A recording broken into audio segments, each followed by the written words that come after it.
Well, good evening, and I hope this evening that you can hear me, but that I am not distorted. That is the main aim of this evening. Well, it's not the main aim of this evening, it's one of the main aims of this evening, that we have clarity of sound. And my sound technicians have been working with me distanced throughout the week to see if we can actually improve things a little. So, little by little, hopefully things are a little better. So I hope you've had a good week. My week seems to have gone quite quickly. I'm not quite sure why that is. But there we go. Oh, we're getting some feedback already of a good sort. Clear as a bell. Thank you, Miles. Clear as a bell. You notice that the gong has now gone digital. It was too much of a risk with me because it's quite heavy and quite sharp and quite difficult to put down quietly. So that's why the gong has gone digital. So I think we're ready for some music. Hope you enjoy. You know the rules. If you don't, then feel free to join in. The idea is that if you like to, you can guess the song or its context or the composer. Yes, Miles, you should say gong. Clear as a gong. Hiya, Danny. Nice to see you. Anyway, so if you want to join in the chat, please do, and I'll watch it and quip in when it's appropriate. Did you notice, by the way, that... sorry, we will play.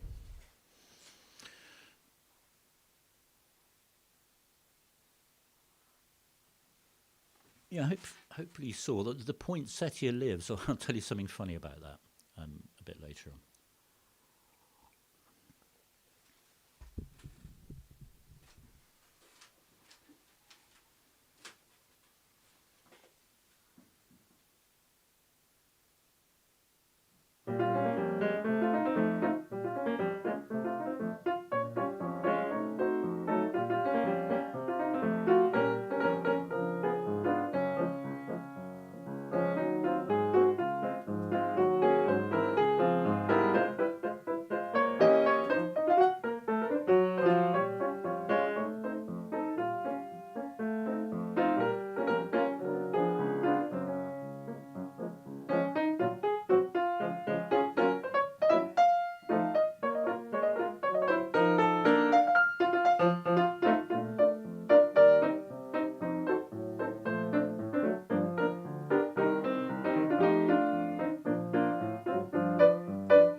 Well, that was our one to open the show. And we do have a correct answer amongst the very few Oh, here we go. Here we go. Miles is adding some lyrics. Miles, you are indeed correct, chap. From 1948, Cole Porter's Kiss Me Kate. And this is the point in the story, which is a musical version containing the taming of a shrew. This is the point where the character actors who have been arguing and fighting, this is where they're actually in the play and they're opening the show. We open in Venice, we next play Verona, then on to Cremona, blah, blah, blah, blah, blah. So that's what it was. And I thought that was a nice, jolly one to open our show with. Yes, indeed, Jill, a different set of penguins this evening. I'm ever hopeful about the snow. It's not really happened today, has it?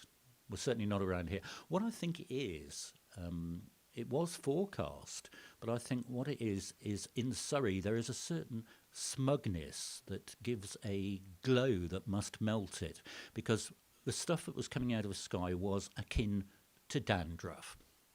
Anyway, penguin time. I'm pretty sure my son Edward does not listen to this programme because he would absolutely slaughter me for telling this story. But for many years, young Ed, well, 24-year-old Ed as he is now, decided that he didn't want to be a boy, he wanted to be a penguin. And that went on for many years. And I believe that this tie, amongst others, was bought as a sort of placatory type of thing. I think that's... Oh, hello, Bob. A bit late to the game, love. Filling your glass, putting your slippers on. Oh, stand by your beds. Miles is telling you off now.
That's a rather nice anecdote, Miles. I'm glad to hear that your father was there as well to keep control of things, chap. Um, who was the first on? Barbara's been knitting, really? And she's got her slippers on. Well, I'm pleased about that. Mark Turville, yes, The Sound of Music. The hills are alive, indeed they are. I hope you broke into song as you typed that.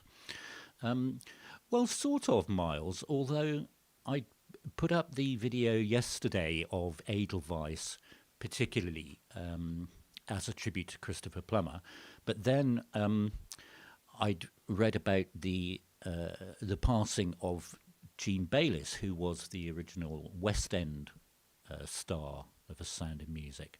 And so that's why I threw that one in to tonight's. So that was indeed the title song from a 1959 Rodgers and Hammerstein musical, The Sound of Music. Hello, Joe. Good grief, you are late. Have you been cooking? Making coffee? Excellent.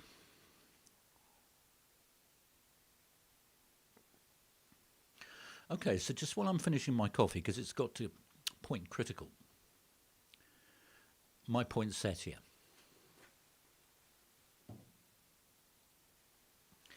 It's amazing, isn't it? I believe I bought it on the 19th of December, and it's now, the 7th of February, and the thing is still alive. So earlier on today, I thought, I better just pop a bit of water in. I pop a bit of water at it, throw it at it once a week. And people that know me know I'm perma-attached to either a mug of coffee or a bottle of water. And so I was sort of going between rooms earlier on, and I thought, there's a bit of water in there. I'll chuck that. Sorry, that's my term for carefully watering on the poinsettia. And just as it actually hit most of the soil of the poinsettia, I realised I wasn't actually pouring water onto the poinsettia. I actually had a Barocca on the go, a little mango flavoured multivitamin. So if the poinsettia has disappeared by next week, you'll know that it is not partial to a great big fix of Barocca multivitamins, but I thought I'd share that with you. Yes, indeed, it is penguins, Gary. Second week in a row. Second of 2 weeks in a row. Whatever happens next week, it will not be a penguin tie, I do assure you.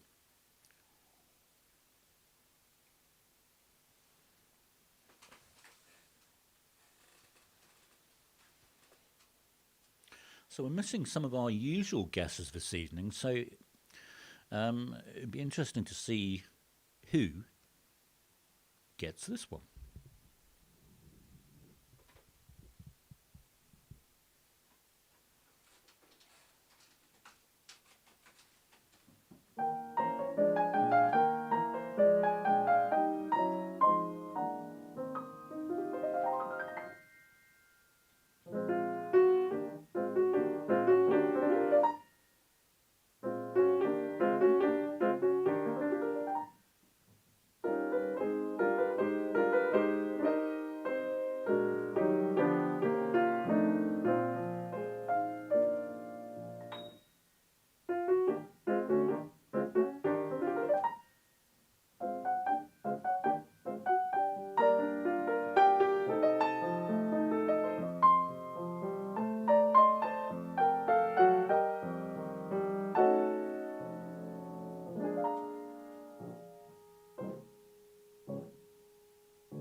Sorry, the comment that I'm focusing on is no.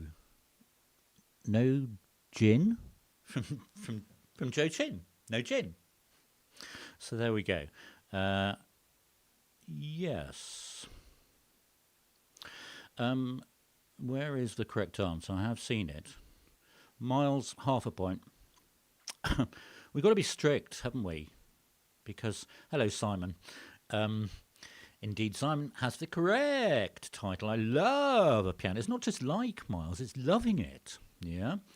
By the wonderful Irving Berlin. Indeed, Miles, an incredible composer, because he wasn't particularly, as you say, he was self-taught.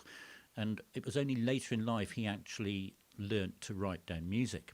And I've told this famous sort of story before, that he had pianos designed for him, 3 of them, transposing pianos, because he only liked to play in F sharp, apparently. So he could shift them around mechanically to get to the key that he wanted to. But that was indeed, I love a piano. I love a piano. I love a piano. It's so good, I said it 3 times. I love a piano from 1920.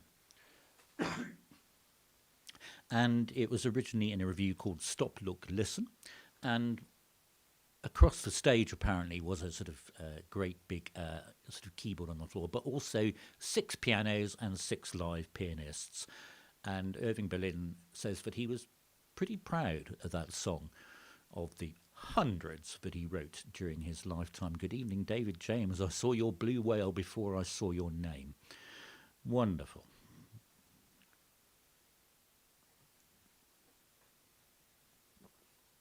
So, incidentally, if you're enjoying what you hear, then don't forget to press the jolly old thumbs up button, because that does help the YouTube algorithms to find our channel.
I know we've had that one. We had it fairly recently, actually. We had it in November.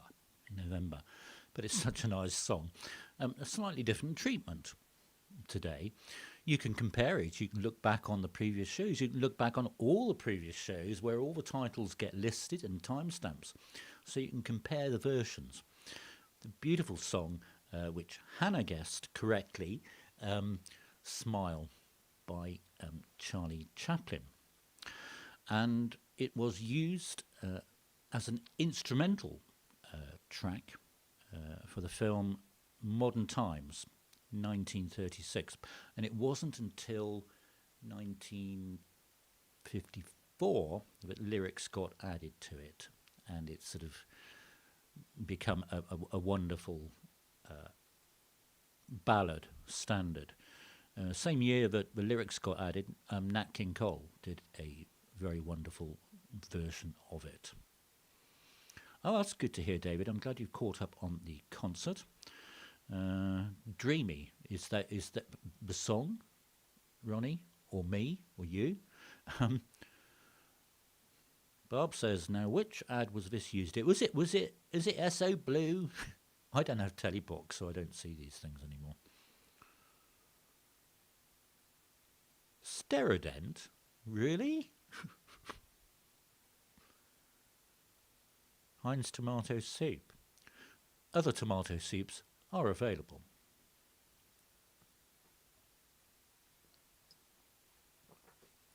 Well, I'm sure you'll keep puzzling about that. It's always so nice to watch your chat and see what utter drivel you are wittering about. It brings a new excitement to my day, so thank you for that.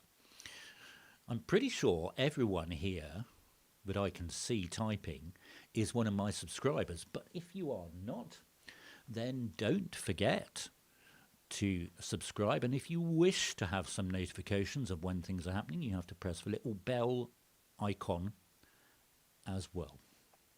So there we go.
Yeah, I'm not going to be cheated out of my snow, so that's why we chucked that one in.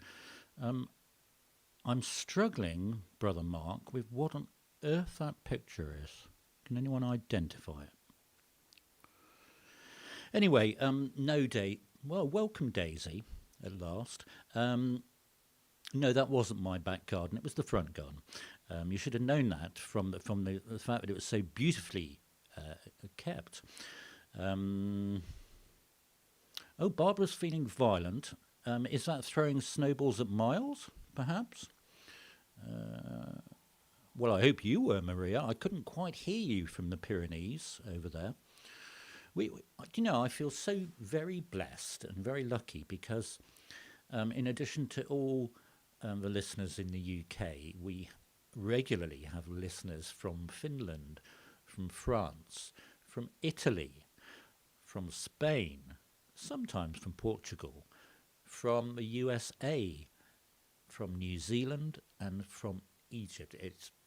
It's really mind-boggling to this bear of little brain. So that's oh, it's a microphone. Sorry, it looks like something that yes, I'm not quite sure what it looks like. Let's not go into that one. Um, yes, so it wasn't a Christmas song, by the way, Let It Snow, written by Jule Styne in 1945. And the lyricist was Sammy Khan, and they wrote it in California during a heat wave. But it's become associated with holiday time, shall we say. Well, here's an interesting fact. Well, I think it's interesting. It was obviously a very popular song and got onto various billboards and hit parades. And the highest chart appearance was actually in Hungary, where it reached number 6.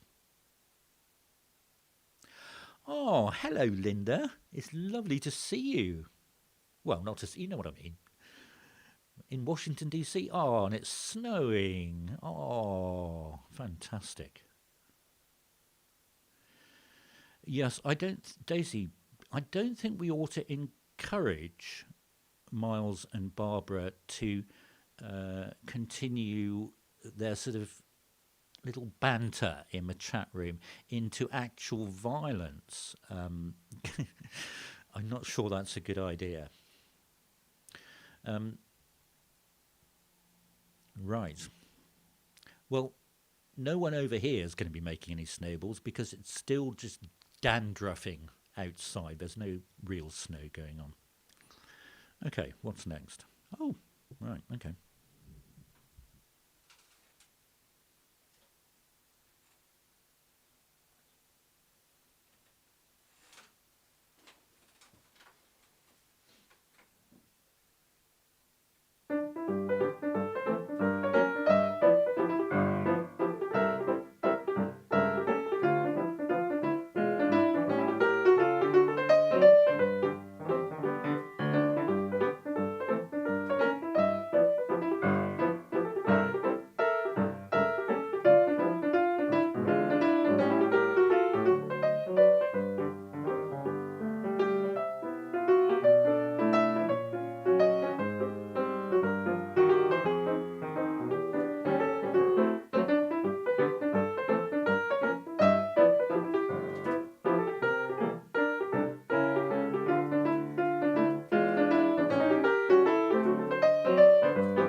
Oh, all you Dave Brubeck aficionados out there, it was indeed. It's a raggy waltz.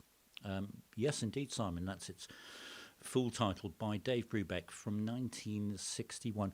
But Hannah, I don't think you should retract that because I can do It's a Ratty Waltz. I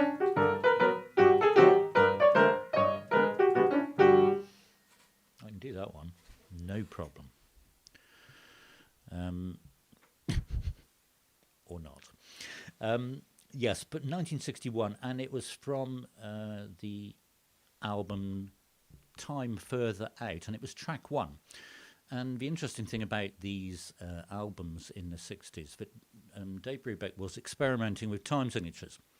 And so as the tracks went on, the time signatures changed. So It's a Raggy Waltz and another one, I can't remember, were in 3/4, then there was one in 4/4, 5/4, 6/4. Eventually, it got to the unsquare dance.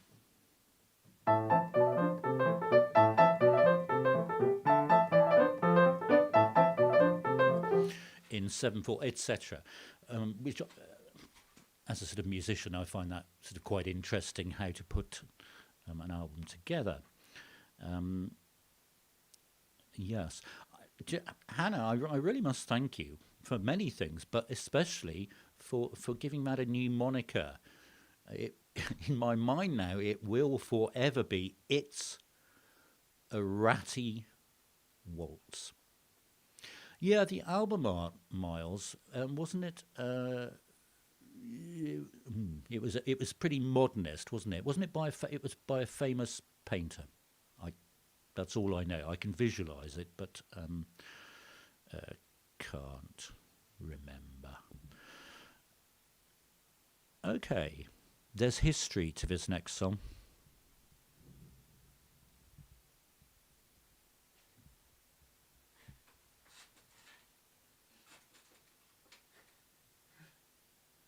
Brilliant.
Thank you. Thank you, Simon. Myro, that was the artist, wasn't it? Oh, hello, Mike and Caroline and Chris and Will. Is Will doing the typing? Because Cara, I know what your typing's like on a screen. It's really good to see you. Yes, it was. It was. It was. It was what?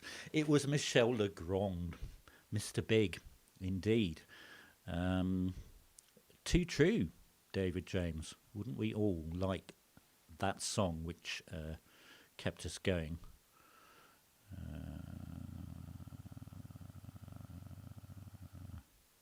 Yeah, so it was from 1982, written by Michel Legrand, with lyrics by Alan and Marilyn Bergman, his most frequent lyricist collaborators. And it was written for the film Best Friends. And I base my version on a fantastic version by Tony Bennett and George Michael that was done in 2006 on Tony Bennett's first duets album. And I think that's a really stunning performance of it. And Monsieur Legrand actually approves of that one. It might be cheeky, Caroline, but it's a bit true, isn't it? Just saying. It's my show. I can say what I like. It's really good to see you. Yeah, so that was the version I did. Now, the history, okay, a little bit of history about this. Martin, it baffles me as well. But, it's interesting you've popped up over the parapet, because I'm just about to do an anecdote that involves you.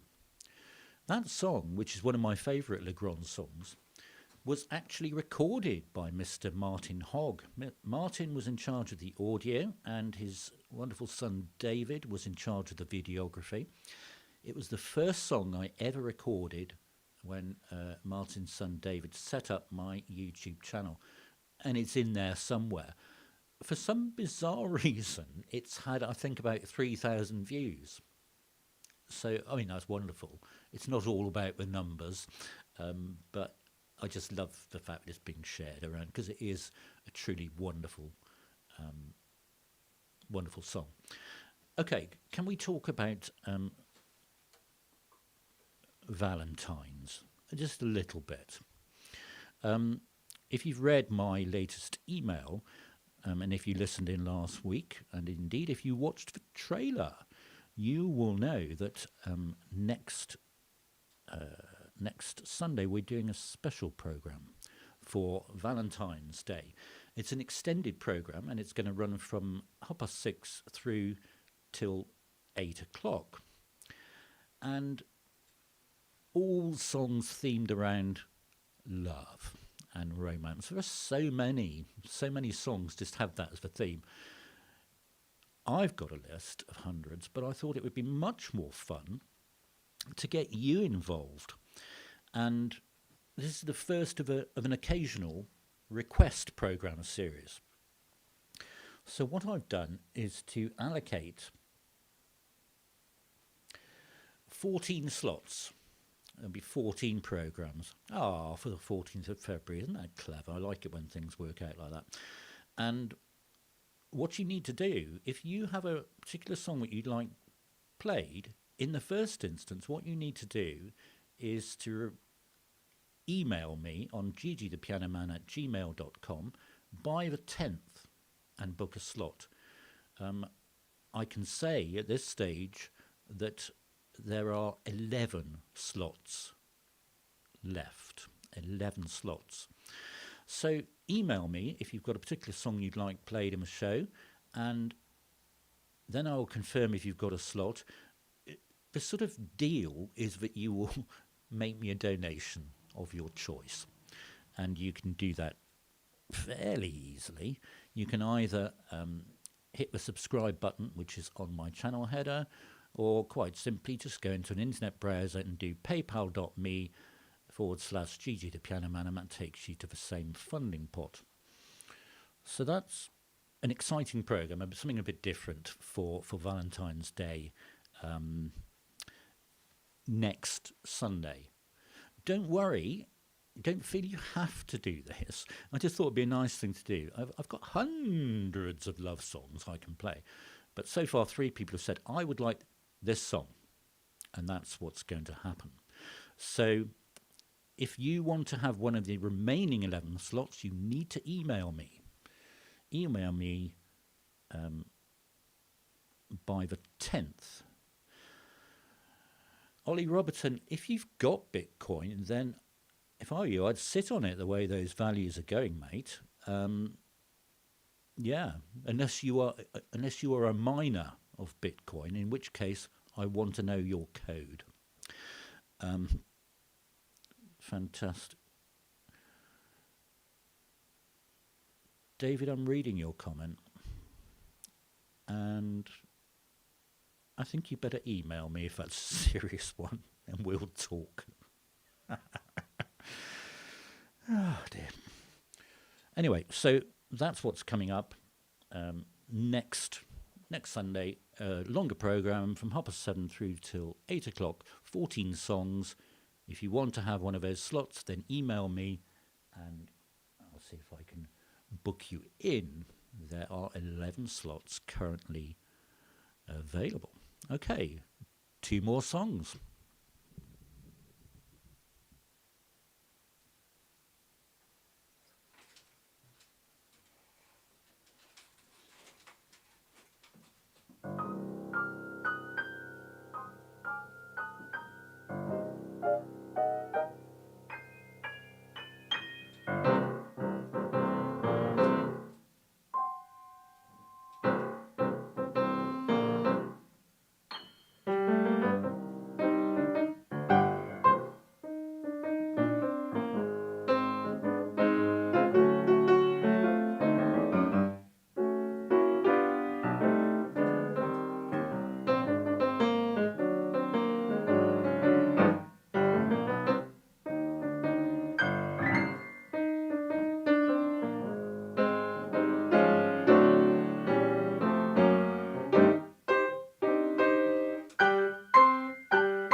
Indeed. I'm just going to say indeed to everyone's comment. It is very Pink Panther-esque. Exactly the same era.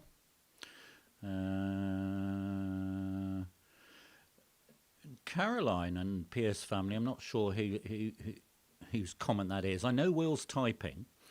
I'm not quite sure what actions you mean. Hello, Susan. Lovely to see you. You were in a production. Oh, wow. There's some words in there I don't recognise, Susan. I think what's quite interesting about the score of that song, it was indeed Big Spender from Sweet Charity, 1966, written by Coleman. It's one of many scores which have the instruction in it, stripper tempo. And it's just got that particular sort of raunchy feel to it.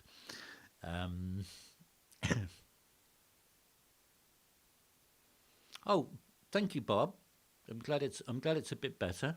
I've got Martin and Hannah to thank for making some adjustments to the sound.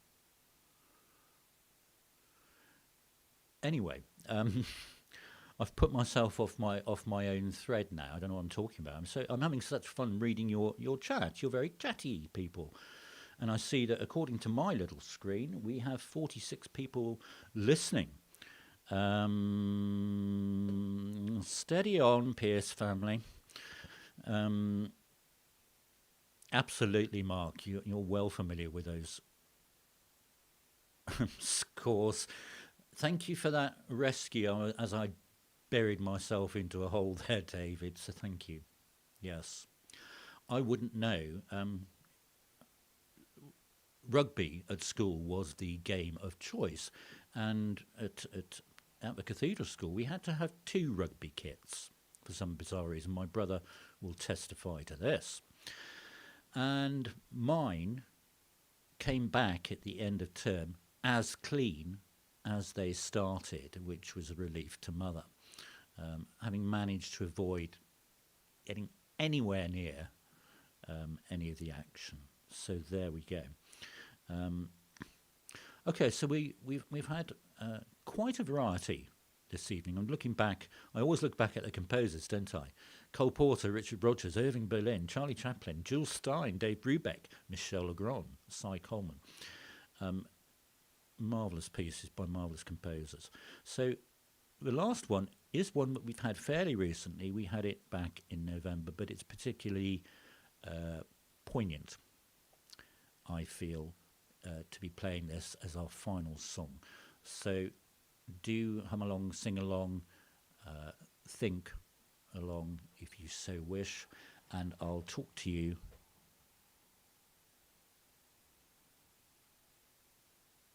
afterwards. Sorry, I'm just going to say something.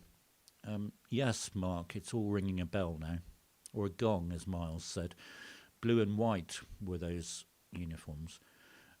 Never went away, Daisy. No, I think it was so we could have a blue team and a white. Oh, it was stupid. What a waste of Mother's money having to equip us with it. Anyway, I'll shut up. Okay, so into our final... Thank you, Ronnie. Bless you, my love. Into our final song.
I can see from your comments that you really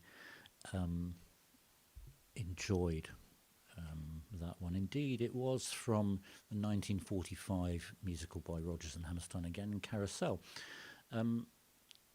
Miles, I was assistant musical director on a production of that. All I'd say is it's quite a long show, and it does get quite dramatic towards the end, I will agree. Indeed, I thought it was only right to honour the wonderful Captain Sir Tom. Captain Sir Tom? Have I got that the right way round? You know who I mean. The wonderful man who passed away this week. He wouldn't have wanted any fuss, is my understanding of the man, but what a marvellous thing he did. He galvanised us all, didn't he, last year with his amazing efforts with his walking frame. And he'll go down in history. Well, he has gone down in history. So that was indeed in memory of him. So we really have come to the end of the show. So I've really enjoyed selecting and playing for you as always, and it's lovely to be able to read your chat and to chat along with you. So just a final reminder that if you would like to take part in an active way and select a song, sponsor a song for the special Valentine's evening next week, then what you need to do is send me an email. Send me an email to ggthepianoman@gmail.com. Do it by the 10th. At the moment, there are 11 slots left. And if you wish to have one of those slots, then book it, and I'll tell you if it's available and then what to do. It will involve a donation. It doesn't matter what the value of that donation is. It's a token thing. This is the first of an occasional series of request shows. So,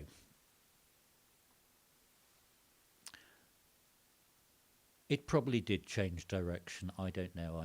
It just does it magically. It's amazing. I really do hope that you have a good week wherever you are. I hope you stay well. I hope you stay warm. And I thank you so much for being here. Please share this on with as many people as you can think of. And at that point, I will say to you a very good night and thank you.